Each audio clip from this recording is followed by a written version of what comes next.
Alright, what's going on, guys? Reflex Eye here, coming to you with the gameplay of my solo round on Die Rise.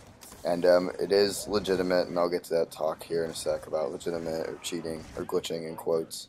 But I did run in the bar, and it's hard to gauge. I think the real record, honestly, is 94 without using the elevate or the shaft spawn trap strategy.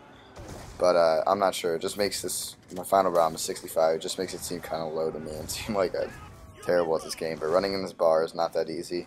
I only ended up getting 2 downs, and then the third down I never got back to jug, so I went down a third time and the game ended. But I accidentally cut out my first down, but I'll show you my second down a little bit.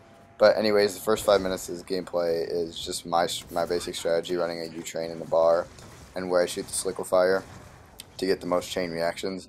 And this is not my best segment of gameplay that I could have put up of me getting I had one time where I got 6 or 7 shots in a row where I got about 100, 150 plus chain reaction, but I didn't want to search through the game to find that exact stuff, so I just put up a decent clip and how to kind of get the chain reaction going. But basically, for those of you who don't know, this liquefier, basically, I don't want to say you can kill an infinite amount of zombies, but if you do it right, it can kill a solid. My highest streak was 290. You can kill a very high amount. If you chain them together, any zombies that are nearby, one that you already shot and is infected, they have a purple gas for about 2 seconds before they blow up, and if they run within like a 3-foot radius of any other zombie, it'll transfer to them, and it's like an infected disease. So it'll blow them up slowly. As you'll see, I get a pretty good 100 streak in here somewhere.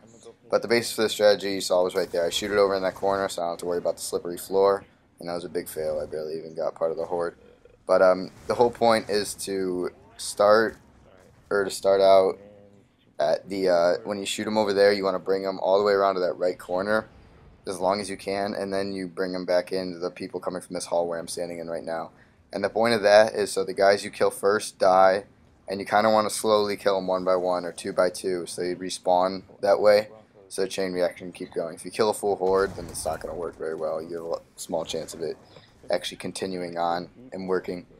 But other than that, I decided to go for the non-Who's Who route. I didn't buy the perk. I didn't knife on the Nova Gas rounds, whatever they are. And just because I never liked the premise of it, really. I understand it's good if you fall down a gap and it saves your game instead of completely dying at the end of a round or something. You can still get back into it. But I just was careful with my jumps, and I figured it wasn't worth it. Because last game when I failed on only 45, not that I'm complaining because that's not very high, but my Who's Who respawned me in the exact same corner where my player originally went down, and the zombies didn't move at all, so I had no chance to get out of the corner. So I think the perk is so dependent on luck that it's extremely annoying. But in hindsight, after not being able to get up after my second down, even with quick revive, I threw my monkeys, got out of the room fine, but I had to go back to get Jug up top, as you'll see, and it wasn't there, and I couldn't train him up very well. So in hindsight, my recommendation would still to be take the risk. It's a huge risk reward kind of perk. If, like I said, if you get spawned inside your horde of zombies, you can't do anything about it. Your game's still over, as opposed to quick revive, where the zombies go away from you and you have time to think about what you're gonna do. But I really should have grabbed it because I didn't get up from my second quick revive, as I stated.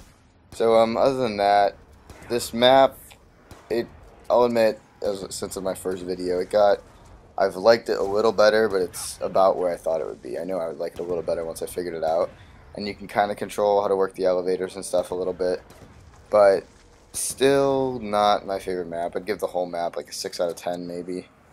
Probably in the middle of all my maps, probably the 7th best ever, 6th best ever to me of all the World at War and Black Ops maps. But this liquefier weapon definitely is one of my favorites just to use. It's completely new, but with the amount of cheating that's been going on from it is ridiculous using the shaft strategy. And I call it cheating in quotes or glitching in quotes because there's no way Treyarch intended for the game to be played to shoot one shot every 20 seconds while staring at the same spot. And they drop out of there like crazy. I watched a video on it. It's unbelievable how cheap it is. And anyone who tries to make an argument for that being legit, I just think is silly. There's no reasonable case you can make. There's no way Treyarch intended for the game to be played that way. There's no skill. There's very little skill in zombies to begin with, but then to do that, I think it's just silly. So that's about it for this. You saw how I killed on the insta-kill there. I just go in that back corner and shoot him. You get about 100 kills, and that's pretty good. Here in a sec, the clip's cut, and I'll show you my second down and that whole 2-minute sequence of me trying to get back to Jug, but I could not end up doing it.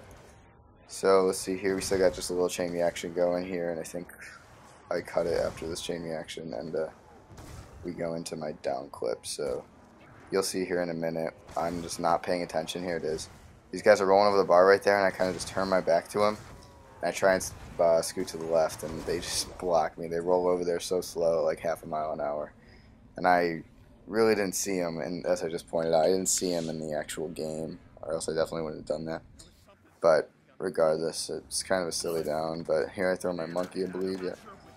I end up throwing a second one just to make sure, because I think there's still a couple more going down the hallway. So this basically is the quick revive benefit. You can always get out of the room, basically, but that doesn't mean anything on this map. It's still extremely hard to get back up to Jug. The first time I got lucky when I went to the elevator. It's in the little lone elevator right down the staircase of the red roof, if you guys know what I'm talking about, like of the main red ramp right down that staircase. And the first time I went there to the top floor, it was right there, and I was able to buy it before the horde got there. But I used the same strategy here, the first down, getting back up, and I did the second one. So I just kind of timed it through here. I had to wait for my trample steam. I figured even if I had to go to the top floor was the wisest choice, because if the jug machine wasn't there, then I could try and train up on red roof, which I did, but not successfully. As you'll see, I die here in a minute, so I check and it's not there. And then I really don't regret anything I could have done here. I thought I ran about as decent of a train as I could without being too risky. You'll see I try and do a screen shake and it just fails epically. I wasn't going to go through there. I had to back up and I try and get them here, and they just double hit me real quick. So anyway, still a decent round. Like I said, it's hard to gauge with all the cheaters, or in my opinion, cheaters. Some people honestly call that legitimate strategy, and I think it's hilarious. It's hard to gauge what this round would rank up in there, but I think it's still a decent round for my second real try ever. But anyways, I'll show you here in the leaderboards. We have 7,300 kills, 3 downs, 2 revives, 7 headshots, and there's no leaderboard rank. So thanks for watching, guys. Please like, comment, subscribe.